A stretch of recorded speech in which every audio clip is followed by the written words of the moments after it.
You think if she let you go, it means you weren't enough, but most of the time it just means she couldn't recognize value while she still had access to it.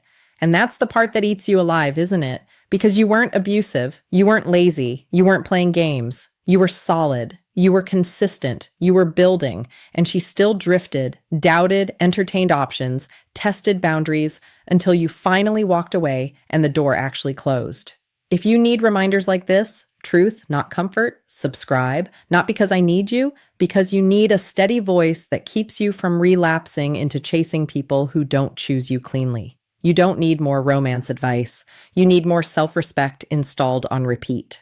Now, here's the thesis, and I'm going to say it in a way your nervous system can understand. Female regret after losing a high-value man isn't mystical. It's psychological. It's predictable. It's not, she suddenly realized you're amazing. It's her brain colliding with reality after the fantasy runs out. It's loss aversion. It's cognitive dissonance. It's reactance. It's attachment dynamics. And it's the human tendency to value what's gone more than what's present. And before you get cocky, listen. This isn't about winning. This is about you understanding what happened so you stop personalizing the wrong part. Because the point is not to trigger regret. The point is to become the kind of man who doesn't need it. Let's start with the misconception you've been fed. You think regret happens because she misses you. You think it's romantic. You think it's proof of love. You think if she feels enough pain, she'll come back correct, grateful, loyal, ready. But the hard truth is this. Regret often has less to do with love and more to do with contrast, with consequence, with the removal of access, with the sudden appearance of a void where your stability used to live. Losses hit harder than gains. That's not an opinion. That's called loss aversion. People experience the pain of losing as stronger than the pleasure of gaining the same thing.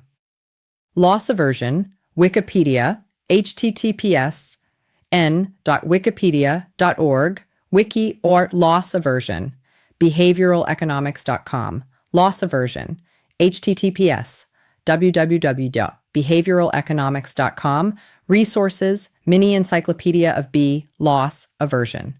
So while you were there, you were normal, you were available, you were expected. Your value became background noise. But when you leave, when you stop offering your time, your protection, your attention, your leadership, your emotional steadiness, now your absence becomes a loud sound in her life. Presence becomes invisible. Absence becomes undeniable. That's the first rung on the ladder. Second rung, why it happens. Root cause. A lot of women don't regret losing a good man because they were evil. They regret it because the human mind is optimized for short-term feeling, not long-term wisdom. In the moment, novelty feels like possibility. Attention feels like options. Ambiguity feels like excitement. And a stable man can feel too safe to someone who confuses peace with boredom. That's not romance. That's nervous system conditioning. If she grew up around inconsistency, a consistent man can feel unfamiliar. If she's used to emotional highs and lows, a steady man can feel flat. If she's been trained by modern dating culture to keep one foot out the door, commitment can feel like losing freedom. And when you finally remove yourself, something flips. Because now she doesn't just not have you. Now she has to explain to herself why she lost you, why she let you go, why she didn't lock in what so many women say they want. That internal tension between I'm a smart chooser and I discarded a high-quality partner, that's called cognitive dissonance. It's the discomfort people feel when their beliefs and actions don't match. Simply Psychology, Cognitive Dissonance, https www.simplypsychology.org, Cognitive Dissonance, HTML. Britannica, Leon Festinger, Cognitive Dissonance, https www.britannica.com, biography, Leon Festinger, Cognitive Dissonance. And here's how dissonance resolves for most people at first. They rationalize, they rewrite the story, they downgrade you in their mind so their decision feels justified. He wasn't that great. He was too serious. He was controlling when you had boundaries. He was boring when you had stability. I needed to find myself. That's the coping phase. That's the ego protecting itself. But life doesn't care about her coping. Because after enough time passes, the dating market speaks. The new options reveal their real price. The attention dries up. The exciting guy can't lead. The charming guy can't commit. The funny guy can't provide stability. The emotionally intense guy can't regulate himself. And suddenly your steadiness looks different because now it's compared against reality. That's when regret becomes possible. Not because she suddenly became noble, because contrast became unavoidable. Third rung. Why losing a high-value man hits differently.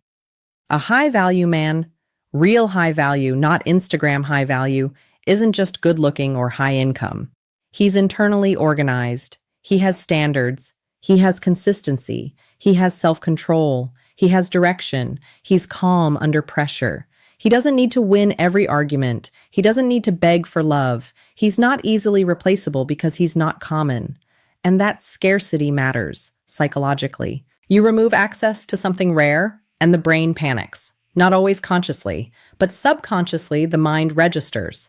I lost an asset. And yes, I use the word asset on purpose, because when you're dealing with regret, you're not always dealing with pure emotion. You're dealing with perceived value and opportunity cost. You're dealing with, what did this relationship provide that I'm not getting anymore? That's why sometimes her regret shows up as missing you, but it's actually missing what your presence did to her life.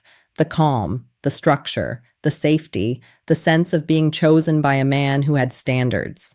Now add another layer: psychological reactance. When people feel their freedom to choose is threatened or removed, they feel a motivational push to restore it. That's called psychological reactance. When the option disappears, desire spikes, not because the object changed, but because access changed. PMC, Understanding Psychological Reactance, https://pmc.ncbi.nlm.nih.gov, articles PMC 467534.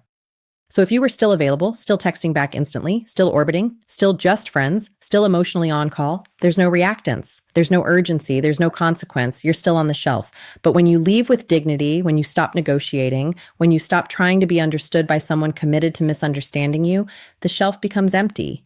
And then her mind does what minds do. It reopens the file.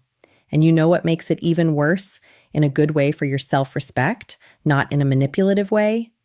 Unfinished business. Humans obsess over open loops. Unfinished tasks stick in the mind more than finished ones. That's called the Zeigarnik effect. Harvard Business Review: Why Your Brain Dwells on Unfinished Tasks. https://rhbr.org 2020 10. Why your brain dwells on unfinished tasks. So if you left clean, no screaming, no begging, no dramatic closure, just a calm exit, there's an open loop.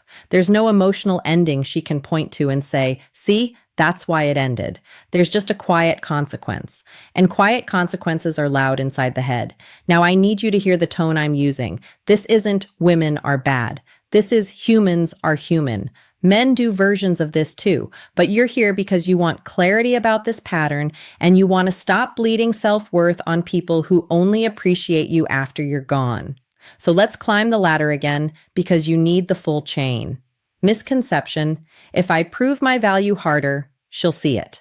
Hard truth: value isn't proven to someone committed to taking you for granted.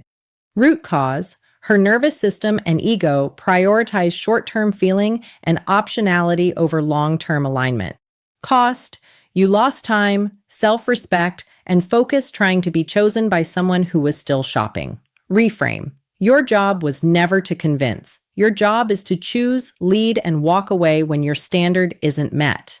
That's what a high-value man actually does. He doesn't chase validation. He creates alignment. Now let me give you the archetype. The man she regrets losing. Not the fantasy man, the real one. He's not perfect. He's not a robot. He's not emotionless, but he's grounded. He doesn't have potential. He has patterns. He follows through. He's consistent even when he's tired. His word means something. He protects his time. He doesn't argue in circles. He doesn't do the on-again, off-again circus. He doesn't accept disrespect just because she's pretty. He can be affectionate without being needy. He can be present without being possessive. He can be generous without being gullible. He listens, but he doesn't surrender his spine. He leads the relationship with clarity. This is what I want. This is how I move. This is what I tolerate. This is what I don't. And when those lines are crossed, he doesn't threaten. He doesn't manipulate. He doesn't explode. He leaves, quietly, cleanly, with self-respect intact. And that's the part that tends to trigger regret, not your anger, not your drama, not your speeches, your absence with dignity, because it forces a woman to sit with the outcome of her choices without the distraction of your chasing. Now let's talk about what it costs you if you misunderstand this. If you obsess over female regret, you can start building your life around revenge fantasies, around one day she'll see, around waiting for the message, around needing the validation of her comeback. That is weakness dressed up as confidence, because it still means she's the judge, she's the scoreboard, she's the one who gets to declare whether you mattered, and that's the trap. That's the addiction. That's called externalization, outsourcing your sense of worth to someone else's perception. So here's the reframe you need to adopt like it's law. The goal is not to be missed. The goal is to be respected by you first, because a high-value man doesn't measure his value by a woman's regret.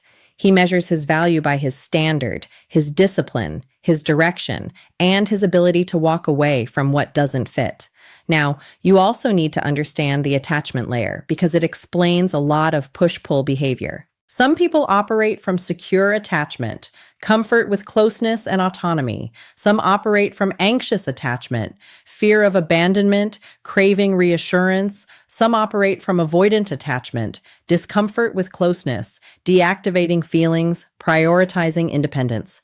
These patterns show up hard in adult relationships. Cleveland Clinic, Attachment Theory, https, iHealth, clevelandclinic.org, Attachment Theory, Verywell Mind, Attachment Styles, https, www.verywellmind.com, Attachment Styles 279534, R, Chris Fraley, Adult Attachment Research, https, joslabs.psychology, illinois.edu, just C. Fraley, just attachment, HTM. So if you were a steady man dealing with an avoidant-leaning woman, she may have pulled away precisely when things were getting real, not because you failed, but because intimacy activated her fear. She may have downplayed her feelings, focused on your flaws, created distance, convinced herself she doesn't need this. But later, when you're gone and the threat of intimacy is removed, her feelings can resurface. That's why some people miss you only when you stop asking for closeness. It's not romance. It's regulation. It's her nervous system feeling safe enough to feel. Again, this is not to demonize her. It's to depersonalize what happened so you stop begging someone to meet you at a level they haven't trained for. Now, let's get into the actionable imperatives, because this is where you either become the man who gets regretted or you become the man who gets used. Do this. Stop trying to be understood by someone who benefits from misunderstanding you. If she keeps not getting it, she gets it. She just doesn't want to comply. Do this. Detach from outcomes, attach to standards. Your standard is the point. Her reaction is noise. Do this. Speak once, clearly. This works for me. This doesn't work for me. I'm looking for consistency. If you're unsure, take your time. I'm not going to linger in confusion. Stop this. Stop giving boyfriend energy to someone giving you maybe energy. Stop rewarding ambiguity with access. Stop this. Stop turning boundaries into debates. A boundary you negotiate is not a boundary. It's a request. Stop this. Stop stalking her life after you leave, watching her stories, checking her followers, interpreting captions like they're scripture. That's not love. That's withdrawal. That's you trying to soothe the nervous system with crumbs. Redirect that energy into your body, train, lift, run, get stronger. Not because she'll come back, but because you refuse to be the kind of man who collapses when a woman doesn't choose him. Redirect into your mission. Money, craft, skill, brotherhood, purpose. A man with direction is harder to emotionally hijack. Redirect into your standards for the next woman. Write them down in your mind and live them with your actions, because your future depends on your pattern recognition, not your wishful thinking. And here's the part you need to keep clean, because men ruin it right here. When you walk away, you don't do it with theatrics. You don't do it to punish. You don't do it to teach her a lesson. You do it because you're a man who belongs to himself. That's the difference between manipulation and self-reclamation. Self-reclamation is not a tactic, it's an identity. Now, let's address the moment you secretly hope for, her return. If she comes back, it will often look like curiosity first, a check-in, a hey stranger, a casual meme, a soft probe for access. Why? Because regret wants relief. And relief usually comes from reopening the door just enough to feel in control again. So if you ever deal with that moment, you do not fall for nostalgia. You don't melt because she finally texted. You don't punish her either. You do one thing, you hold the standard. You can be calm. You can be respectful. You can be direct. You ask yourself, is she returning with accountability and consistent behavior, or is she returning to test whether I'm still available? Because a high-value man does not reward contact. He rewards change. And if she hasn't changed, her return is not a reunion. It's a reset to the same cycle. Same movie, same ending, just new scenes. Now, I'm going to say something that's going to sting, but you need it. Sometimes a woman regrets losing you, and she still won't choose you. Because regret is not commitment. Regret is pain about the past. Commitment is discipline about the future. So don't confuse her emotions with her character. Don't confuse her sadness with her readiness. Don't confuse her loneliness with her loyalty. A woman can miss you and still not be willing to meet your standard. And if you're truly a high-value man, you don't accept half-love just because it's wearing the costume of remorse. That's called discernment. Now, if you want a simple mental model for why regret hits later, remember this. When you're present, she evaluates you through emotion. When you're gone, she evaluates you through consequence. Emotion is fast. Consequence is slow. Emotion is novelty and feeling. Consequence is comparison and reality is undefeated. That's why the high-value man is often appreciated later, because later is when the bill comes due. Later is when life reveals what you provided. Later is when the next man fails to replace what you offered. But here's your win, and it's bigger than her regret. Your win is becoming the kind of man who doesn't need to be retroactively valued. You require present tense respect. You require consistent effort. You require alignment, not admiration. You're not here to be someone's lesson. You're here to be someone's partner, if they qualify. So here's your identity reset, and I want you to repeat it in your bones. You don't chase clarity. You embody it. You don't beg to be chosen. You choose. You don't perform value. You live it. You don't wait for her regret to validate you. You validate you. You are the answer. And when you move like that, you don't just become the man she regrets losing. You become the man you respect being. If you want more truth like this, more psychology, more standards, more calm, more backbone, subscribe. Not for entertainment, for reinforcement. You're building a different identity. An identity is built through repetition, and you're not doing it alone. You're with men who are done being optional, done being tolerated, done being the backup plan, men choosing self-respect, purpose, and clarity every single day. If you want a quick visual for two of the concepts I mentioned, pull up the loss aversion curve and the attachment styles diagrams so you can literally see how the brain weighs loss heavier than gain and how different attachment patterns behave under closeness and distance. Loss aversion, Wikipedia, https .n/wikipedia.org, wiki loss aversion, simply psychology, attachment styles, https www.simplypsychology.org, attachment styles, HTML,